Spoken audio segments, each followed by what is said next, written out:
Саламатсыңарбы балдар, кутмандуу күнүңөр менен. Бүгүнкү сабагыбыз 4-класстын кыргыз тили сабагынан сүйлөм жана анын түрлөрү боюнча болмокчу. Эсиңердеби балдар? Сүйлөм бир же бир нече сөздөрдөн түзүлүп, бүткөн бир ойду билдирет. Сүйлөмдүн түрлөрү айтылышына жана түзүлүшүнө карай бөлүнөт. Айтылыш максатына карай жай. Бүгүн биздин майрам. 1-iyun балдардын коргоо күнү.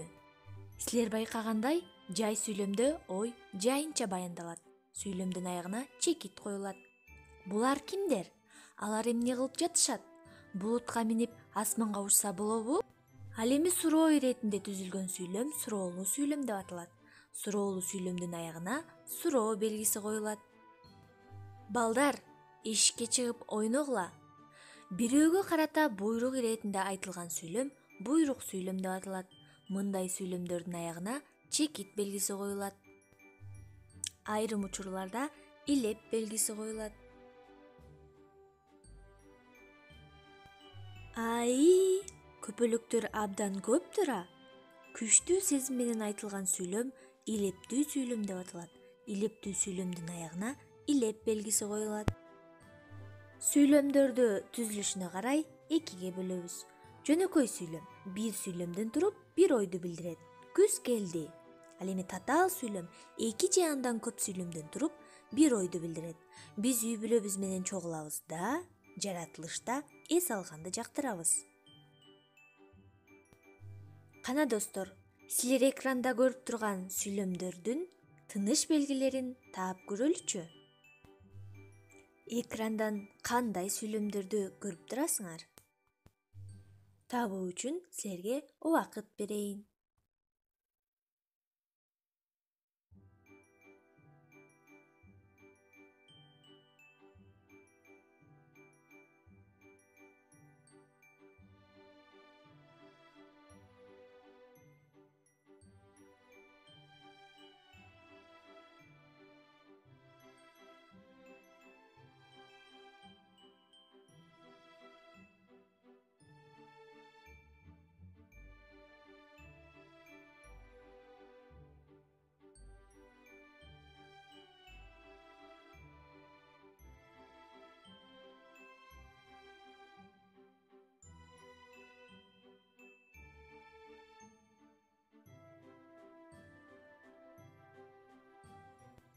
Сен киного барасыңбы?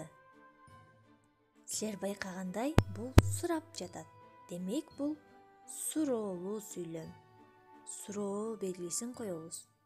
Бутакта торгой сайрады. Мында кандай сезимдер камтылып турат?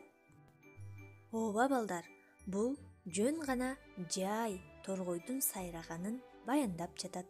Демек, чекит белгисин коебуз. Ата энебизге түбөлүк карыздар экенибизди эч качан унутпайлы. Демек, күчтүү сезим менен айтылгандыктан биз илеп белгисин коет экенбиз.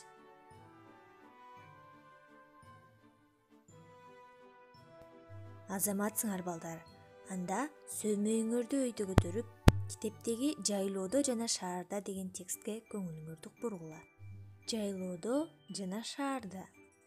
Биз жайлоого бардык. Гүл буралган жаңы конуштабыз. Желеге мотуракай кулундар байланды. Көгөндө тармал козу, улактар бөжөйдү. Кооз канат калдырган көпөлөктөр калкыды. Биз аларга алаксып ойнодук. Биз шаарда жашайбыз. Шаарда жайында күн ысык, аба үп тартып турат. Ошондуктан эс алганы жыл сайын жайлоого барабыз. Текст боюнча суроолоруңар болсо, WhatsApp тиркемеси аркылуу мага жиберип тургула. Сөздүк дептериңерге желе, көгөн сөздөрүн жазып алгыла.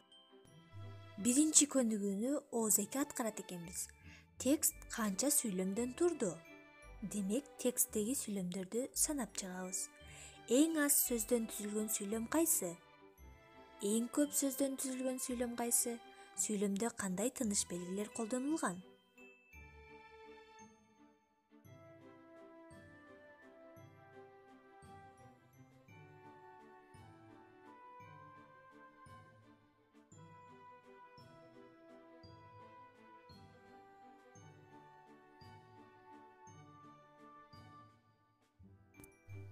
Ал эми экинчи көнүгү жазуу түрүндө экен.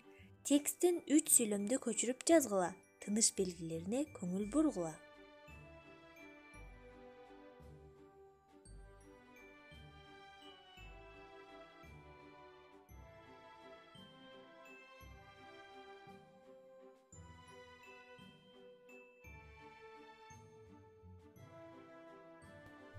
Ал эми 3-чү көнүгү сүрөттөр боюнча сүйлөм түзгүлө.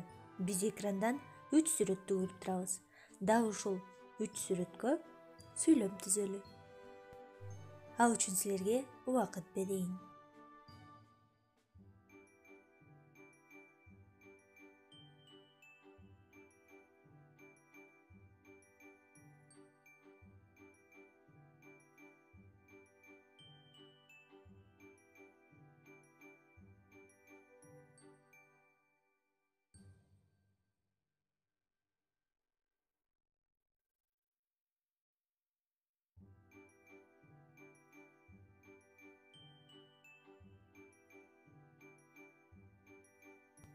Азаматсыңар балдар, анда 4-чү көнүгүүгө көңүл буралы. Табышмактарды жандыргыла. Жандырмактары менен сүйлөмдөрдү түзгүлө дептир. Бизге 2 табышмак берилген экен. Аны табуу үчүн силерге убакыт берейин.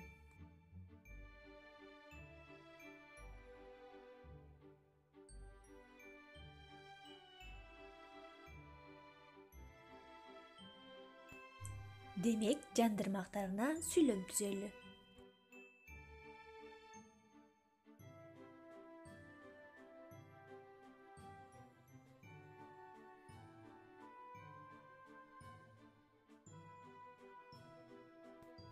Келгиле балдар, көңүлүңүздү көтөрүп, досторум бар жерде ырын чогуу ырдайлы.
Маанайыңар көтөрүлүп калдыбы? Анда 5-чи көнүгүүгө киришели. Схема боюнча сүйлөмдөрдү түзгүлө дейт. Демек, 1-чи сүйлөмдө тыныш белгисине көңүл буралы. Кандай белги турат? Чекит белгиси турат. Демек, бул сүйлөм кандай сүйлөм болот? Ал эми 2-чи сүйлөмдү карагылачы. Анда да чекит белгиси коюлуп турат. Бирок 1-чи сөздөн кийин үтүр белгиси турат. Демек, бул сүйлөм. Ал эми 3-чүсүн карагылачы. Кандай сүйлөм болуп турат? Мында да чекит белгиси турат. Ойлонуп, ар бирине сүйлөм түзгүлө.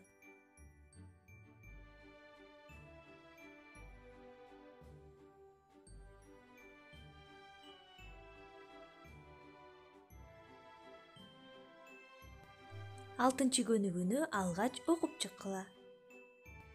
Андан соң берилген тапшырмаларды аткарууга киришели.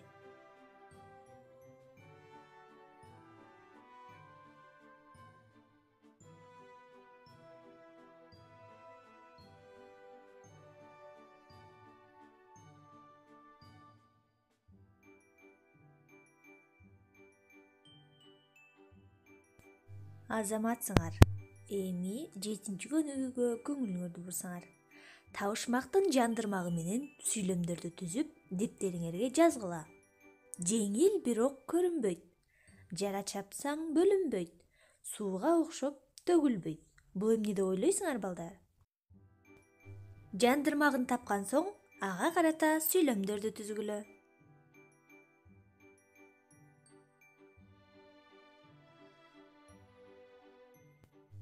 Азаматсыңар, балдар. Анда үй тапшырма 8 көнүгүү. Жайлоодо болдуңар беле? Жайлоодо эс алган күндөрүңөр жөнүндө аңгеме жазгыла. Жайлоонун эмнеси жагат силерге? Үйгө берилген тапшырманы WhatsApp тиркемеси аркылуу мага жөнөткөндү унутпагыла. Амандыкта көрүшкөнчө саламатта калгыла.